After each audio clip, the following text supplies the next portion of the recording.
Well, welcome to the BTM Club in Conversation series. And I can't believe I harassed her, I have to say. I didn't give up on her. I harassed her, I harassed her, I harassed her. This has been going on for a year, but No. I wouldn't give up. Near on a year, okay? I've been trying to get this lady. So, viewers, welcome to the BTM Club in Conversation series. And today we have the legend in my living room. I can't believe it. She's in my living room. Linda Clifford. Hi, darling. How are you? Well, I'm much better now. I've finally seen you in person. Oh, thank you so much. It's so nice to be here with you. Oh, well, I'm telling you, your viewers are going to love it because you're definitely the legend. How are you? How have you been?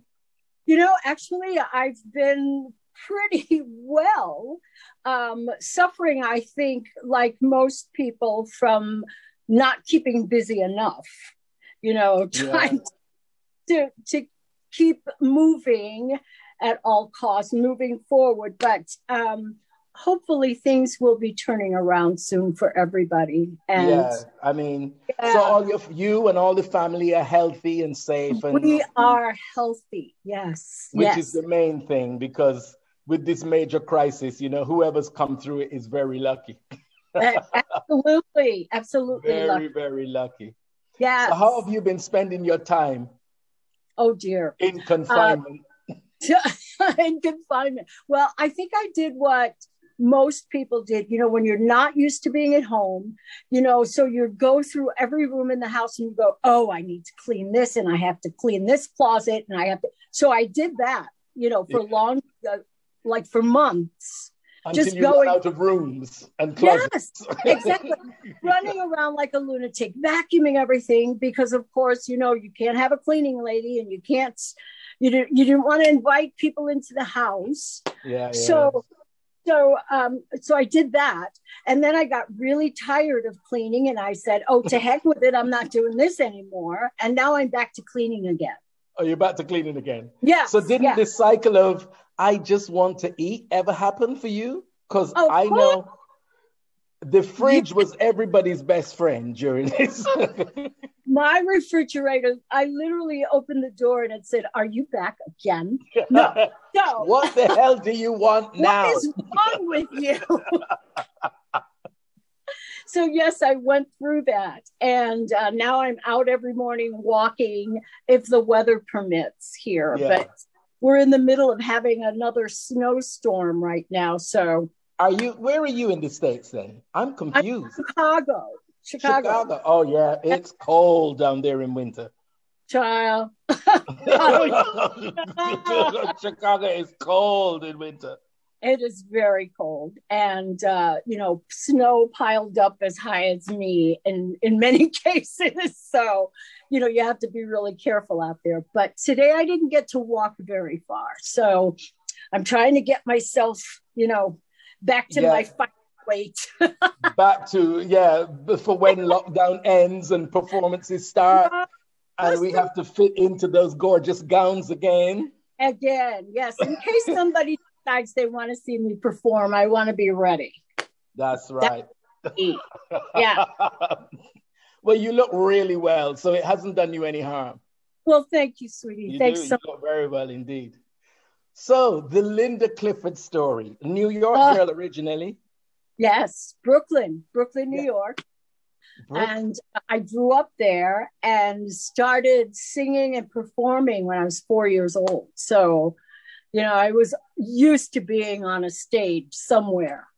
So how did that start for you? Was it in the church? Because most people I've spoken to say, the singing started for me as a child in church. And, was it? No. Okay. Not for me. It's so funny. I love those singers, really, who started in the church because it gave that they have some sort of extra reach down and grab your soul thing. Yeah. It's just it's a great foundation. Oh my gosh, it's unbelievable. I, on the other hand, was very clumsy.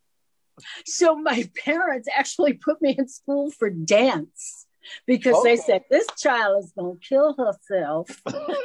Or somebody. She can't walk without falling down. And fortunately for me, while I was there were opportunities to sing. Right. And once, they heard me sing, they said, oh, well, she doesn't need to be a dancer. We should make her a singer. All right. She should be in singing classes. Right. So that's basically how things started for me, just performing in their shows and singing. Everybody loves a cute little girl with pigtails. Yeah. So I was able to do that for a long time. And then eventually, like everybody, if you're lucky, I grew up.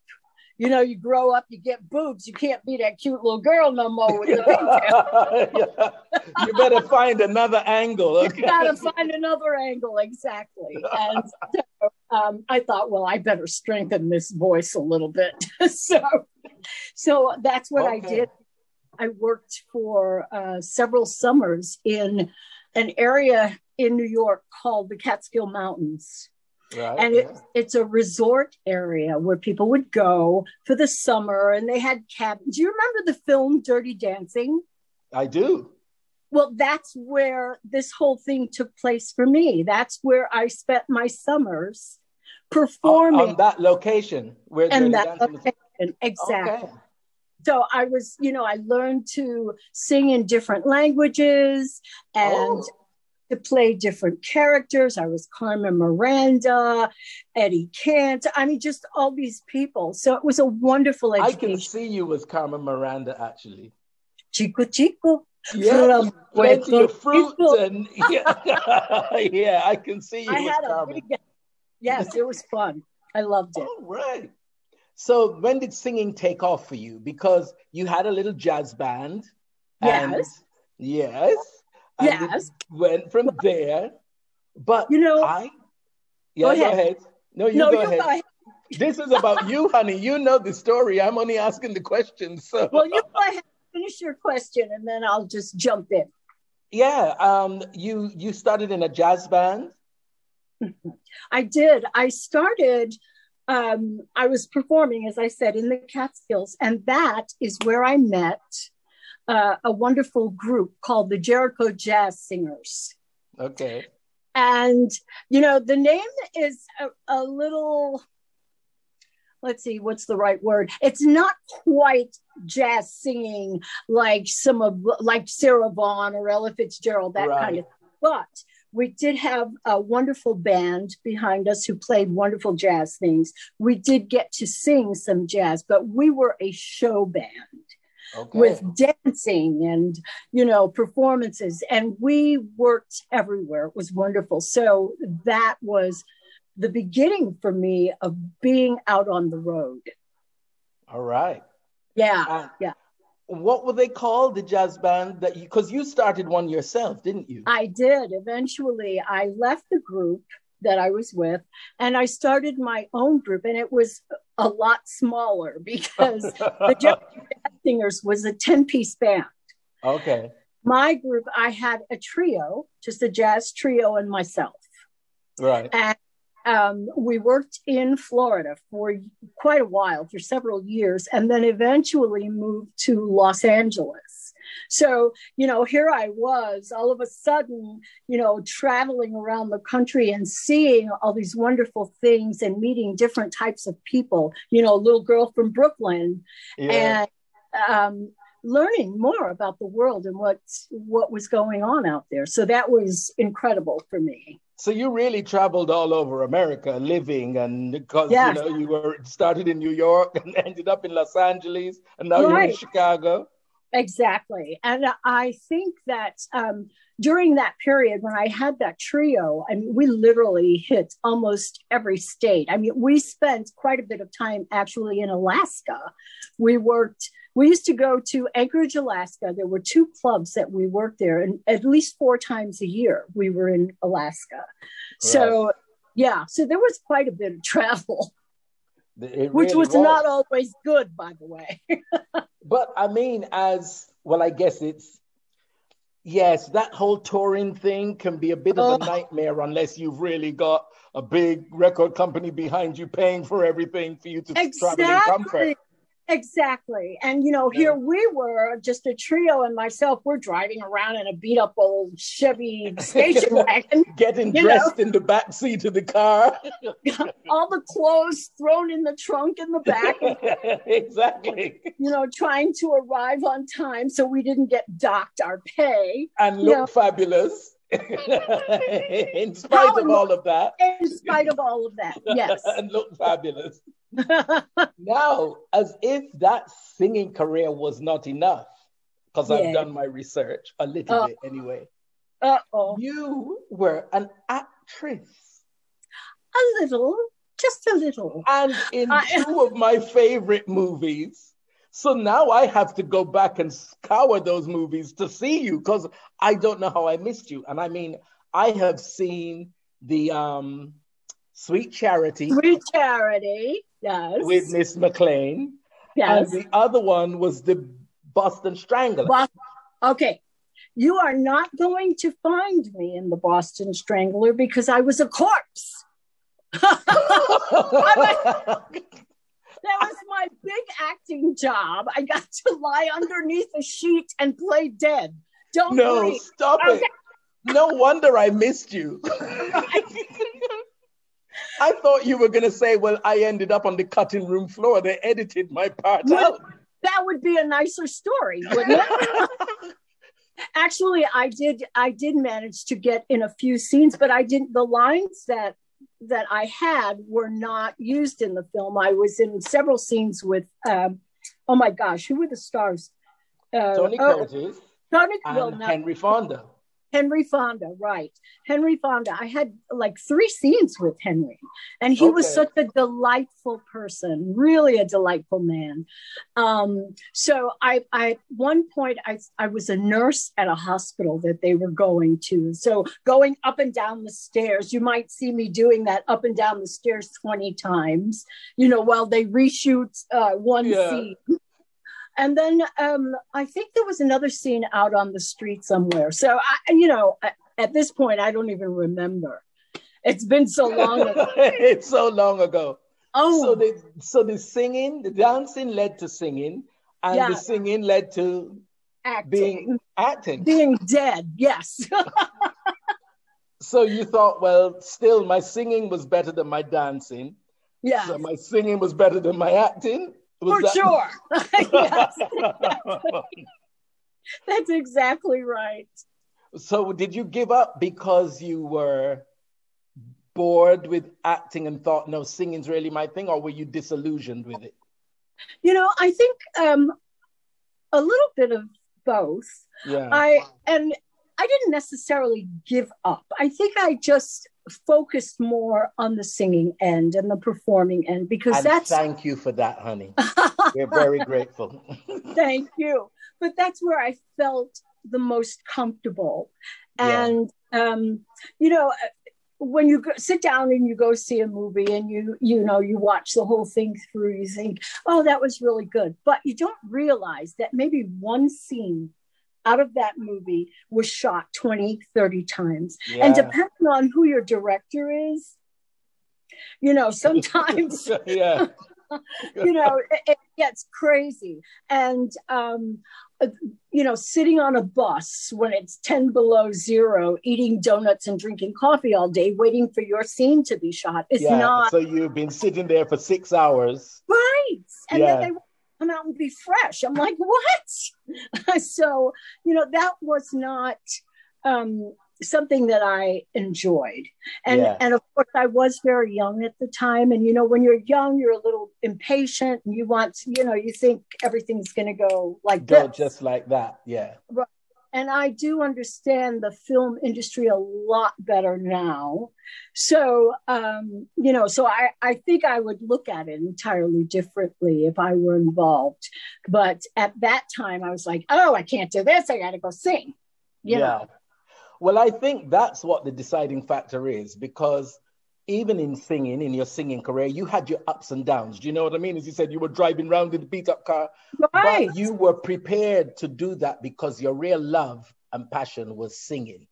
Absolutely. And it was worth it to me to drive next place and to sit in the car and to dress in the car, whatever I had to do. Yeah, that's your real passion was singing. So you were prepared to make that sacrifice. Absolutely. Whereas you know, yeah.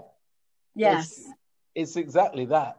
So then how did you get to work with Mr. Curtis Mayfield? Because all of those albums that you got back there are in my collection. I just want to say that. We need to be clear, okay? Runaway Love on that one. If my friends could see me now. We've had our chance to make it on. Oh, yeah. Yeah. You've got it all, huh? Don't give nothing up to nobody on that one there. Yeah, I know what I'm doing. You do. You know, it's so funny. I moved to Chicago. You know, I left Los Angeles and came to Chicago and came here originally. We were looking for a guitar player and we called this friend and he said, who lived here. And he said, oh, you got to come to Chicago. It's the best place you can work. You make a ton of money. They're going to love you, blah, blah. So at that time, my group was a lot bigger. I had added horns. I mean, it was a huge thing. So we've got this 10-piece horn group, all the wives and children, and we all pack up and moved to Chicago. All right. Okay. And we almost for some reason, I thought that you were in like at Los Angeles for some reason. I thought you lived there. We were in Los Angeles, but then that was our home base for traveling. Right. So, you see, so home was Los Angeles, and then of course going out to all these different areas to perform. We left Los Angeles, came to Chicago, almost starved to death because the group was so big, nobody wanted to pay the kind of money that we needed. That needed a group to that size, yeah. They're like 10 pieces. That's a big group, but they loved the band. Everybody wanted the band. They didn't want to pay for the band. Yeah. So, well, that's usually the way, unfortunately. Unfortunately. Everybody loves it, but nobody wants to pay for it. I know. And even now today, it's still going on. It's the same probably story. Worse now. Oh, it's horrible. I get so many people who contact me and they go, you are a legend. I love you. I love you. I love you. And we need you to come in. Would you come and perform? But we don't have any money. I have bills to pay. Hello. Bye-bye. Yeah. So, yeah, some things never change, but you know, money makes the world go round. Indeed, it does. Yes. So the 10-piece band to Chicago, and then we nearly starved to death. Right. And then Mr. Curtis Mayfield comes into the equation. Only because I just got fed up. And I thought to myself, oh my God, at the time I was singing with a smaller version of the band. I had cut down so that we could afford to buy groceries. And I thought, I've got to do something. Maybe I can try. I heard there was a record company in Chicago. And I said, I'm going to go there. So I get all dressed up. I get in a cab and I go to Curtom Records. Now I have no idea if anybody's even there. I walk in and I look at the receptionist and I'm like, I'd like to see Mr. Curtis Mayfield, please. You know, like I am somebody. Oh, you are? Well, she says, well, I'm sorry he's not in, but his partner is here. Would you like to speak with him? I said, sure. She takes me right upstairs to the office out of nowhere. So I walk in. You could do that in those days. Unreal. I introduce myself and I say, you know, I'm performing at the Playboy Club downtown, and I would love it if you and Mr. Mayfield would come and hear me because I'm very interested in doing some recording. I know. And I'm thinking to myself, oh my God, you are crazy. This is ridiculous. Nobody's going to come and see you. 2 days later, they show up. About 12 people walk in and sit right in the center of what they called at the time the living room. That was the main area for dinner and dancing, that kind of thing. And that's where my band and I were performing. And I immediately started auditioning the minute I saw who it was. You suddenly started to up the game, and the band's going, what's wrong with her? That's right. The band was like, this broad is really crazy. She's going crazy. But it worked. It paid off. And I guess within about a week, 10 days, I had a contract. And that is how everything began. So, I auditioned. I did Aretha, Roberta Flack, Shaka Khan. I was singing everything. Frank Sinatra. I did everything I could think of. So that was a good bet. And the rest is history with that. And the rest, my darling, is history. Because the first hits for you were on Curtin, right? Oh, yes, absolutely.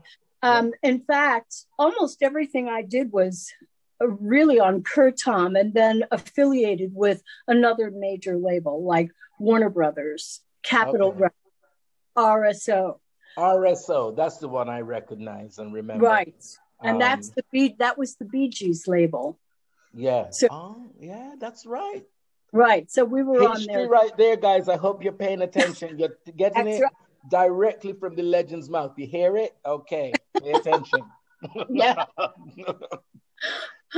So the first hits were on Curtin label with Curtis Mayfield.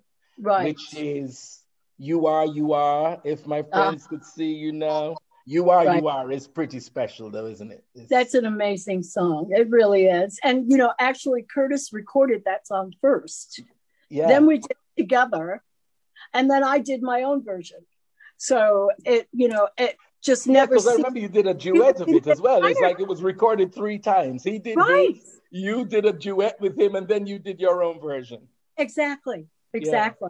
People love that song though. And still I have people ask me about it all the time. Yeah, great song. Good song. But we have to get to Runaway Love. Uh-oh.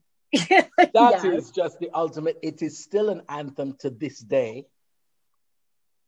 It's everything. It's everything. All 9 minutes of it is everything. I'm so grateful that people love that song. They still love it. And, at the time when I recorded it, I think, I was just being honest and sharing things in my life that had happened. And obviously those same things had happened to many other people. So we had all gone through this, which made us all sisters. And take that dog with you. That's right. The dog. Get the dog out my house. And you actually have a dog barking in the background. Oh, do you know what? That sound came from our engineer. He decided you need a dog on the end of this, and he did that howling sound, and that's what. And take that dog with you. Oh. Yes. You see, these are the little stories that are so important to be told because they're our stories, they're our history, and they need to be told. If they're not told, they just slip away. So they slip away. Right. It is so important to get them directly from you all. And I spoke with Shirley Jones. Did you? Absolutely. And to BV's on all of those. She's so wonderful. Right. Yeah, they were so incredible. And do you know that Shirley and I met for the very first time in Blackpool? 3 years ago. In England? Yes. Okay, so even though they were doing the backing vocals, you were singing and they just sing over your... Right. Everything was recorded separately. I would put down the lead vocal and then, I'd take a day off or two or whatever. And then the background vocalists would come in and do their parts. So we never actually met. And when, we met for the first time, as I said, in Blackpool, we were there performing together. And it was like, oh my God, it's you. That is amazing. 3 years ago. I believe it was 2 or 3 years ago. That is amazing. Yeah, we were there for the Soul. Oh gosh, it was like a convention type thing in Blackpool, and it was fabulous. We had a great time. Wow. Yeah, because they did so many backing vocals on so many of your tunes. Oh yeah, they did. Can't let this good thing get away, and right. Don't give nothing up to nobody. To nobody. Yeah. Well, even Runaway Love, it's them on the back of it. That is just amazing. Yeah. So there's another little tidbit that needs to be told and known, That's wonderful. So, Queen of Disco, what are you doing now or planning to do, Queen of Disco, apart from fit back into your gowns? Yes. Oh my gosh. And that's going to take work. But, right, lately I have been working with Martha Wash. Okay. And you know Martha, I'm sure. Of course. Of course you do. Of course. And we're working with many of the ladies from back in the day, and as the first ladies of disco. Right. So we all gather ourselves together, and all of the women in this group, we've all had so many hits between us. Yeah. It's just a fabulous, fabulous thing. So we were in Vegas actually before the pandemic. Right. We closed down Vegas and flew home. And I think about 2 or 3 days later, everything got shut down. So we just made it. Yeah, yeah. But we've been touring and traveling as First Ladies of Disco and recording as First Ladies of Disco. So it's just been wonderful. So was that a US tour, or were you traveling to Europe? You know what? It's been just in the US, but we would love nothing more than to get to Europe, because that was something that was on the agenda. We were planning and talking to different promoters and that kind of thing about coming to Europe, because we just thought it was so incredible. And yeah. So, it's one thing to hear the songs and know the songs, but to see the actual recording artists still. And, it's so sad that so many of us have left this earthly plane. They're gone. Yeah. And, we all have to walk that road one day. So it'd be nice all to of us. And hear the original performance. Absolutely. And that's why it's so important to grab the stories from the originals that are still here. Right. So that you can, you've got the authenticity. It's as authentic as it gets. You know what I mean? Real. It's keeping it real. Yeah. So the Queens of Disco are you, Martha Wash, and myself, Evelyn Champagne King, is it? Evelyn was with us for a while, and still occasionally, if depending on going out, Anita Ward. Okay. Ring my bell. Jeannie Tracy, Maxine Nightingale. We've had so many people involved. Chic, the ladies of Chic, have been with us. Yes. Right. Yeah. So it's actually a great project, because there were so many queens that had hits, as you say, in that era. Right. And Norma Jean Wright, who is one of the original members of Chic, is with us primarily now, along with, Martha and myself and Norma Jean. We are like the regulars. Yeah. And the wonderful thing about this is, because we all know and love each other so much, if someone is, if I get a booking at somewhere else and I can't make the show with those ladies, they'll contact Evelyn, or they'll contact Anita or Jeannie or one of the other ladies to come in and fill in. So you always have an original disco queen. I think that's quite important. It is very important. And not only that, it's a supportive sisterhood. Exactly. That keeps you all going. Right. So if I can't do it, listen, you come in. If you can't do it, I'll do it. Okay. But it's keeping it going, and it's supporting each other. And it's a sisterhood that keeps things going, if you know what I mean. And it's so important, in this day and age when so many things have been torn apart and destroyed, that we support each other and stay close together. So absolutely. Yeah. So, and you say it's nice to see the originals, because I don't want to hear anybody else singing Runaway Love dressed like Linda Clifford.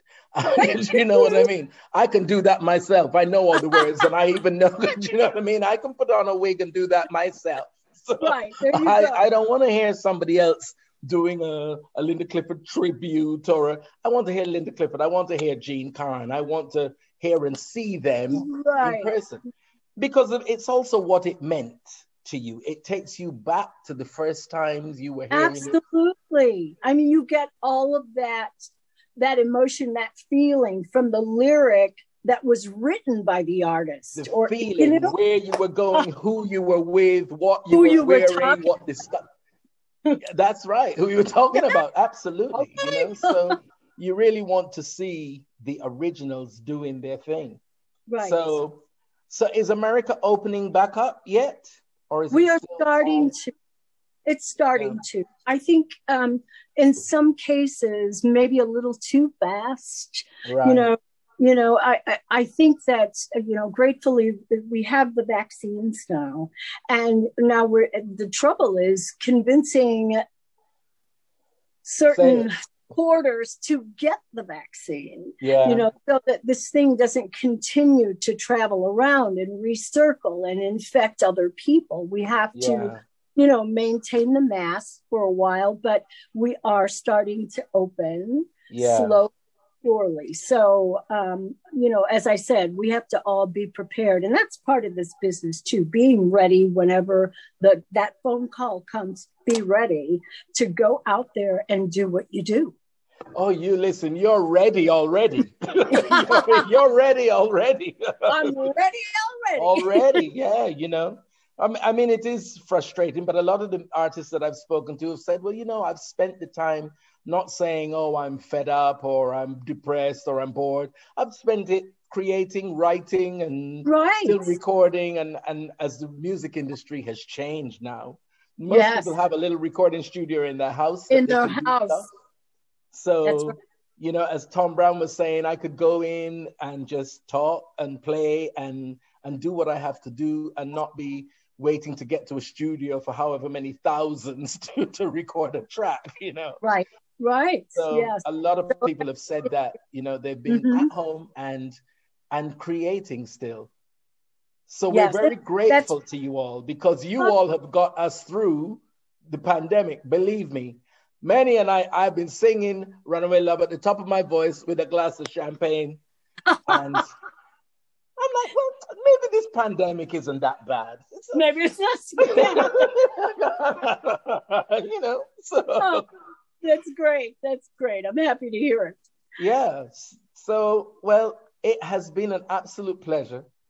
Thank you, darling. Thank you so much. This is Linda Clifford here, okay? Talking in real time. You need to understand this. Thank you for having me on. I'm so excited. I'm thrilled to speak with you. And I'm sorry you had to hunt me down. I had to hunt her down like a bear on a salmon. Let me tell you now. It's like, you're not getting away. But you're now not getting out of my clothes. But we got it done, and that's the main thing. So thank you to you all for all of the years of wonderful music, and keep it going. And we look forward to seeing you performing in real time here in the UK as soon as things open back up. I'll be ready. Ready. Look forward to it. Love you, darling. Lots of love. Take care. All the very best to you.